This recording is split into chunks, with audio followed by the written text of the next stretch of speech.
I'm certainly glad that God put me in the right place to make that stop.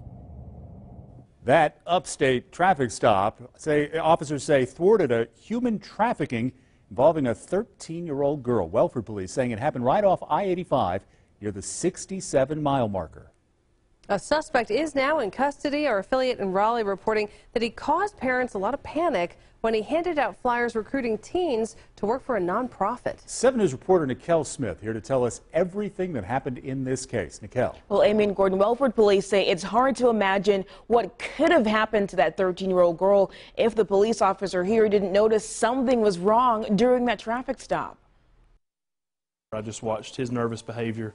He was watching what I was doing. It's what prompted Officer Smith's traffic stop on Interstate 85 southbound near mile marker 67 last week. I watched him make an improper lane shift, and I thought I would just stop and talk to him about it. He says Raheem Olabi was behind the wheel. He turns 23 next month. He was very calm. His passenger was a 13-year-old girl. He was very scantily clad. Certainly her age was cause for concern. Their trip started in North Carolina. He said he had permission from the girl's grandmother to take her out of state. Welford Police Chief David Green says the girl wasn't reported missing yet.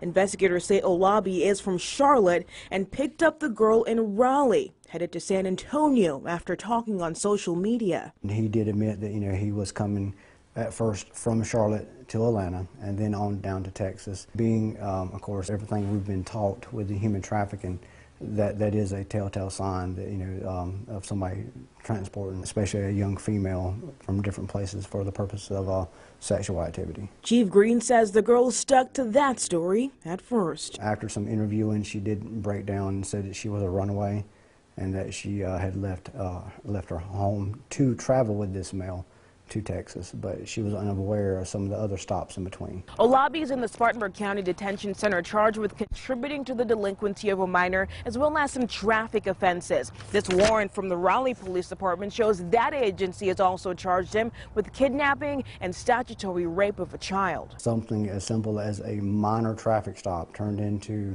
what was later to become a missing child that had been taken under false pretenses. It's not the first time Olabi has caused a scare. In April 2017, our Raleigh affiliate reported Olabi used flyers to recruit 13 to 16-year-olds without their parents' permission, offering work with Carolina Youth Club.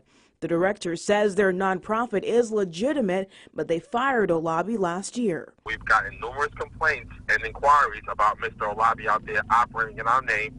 We've warned Raleigh Police Department. Chief Green says he feels federal charges are on the way. Human trafficking is real. It's not just the van full of people going to and from different places. It's little girls and little boys that are being taken from their homes.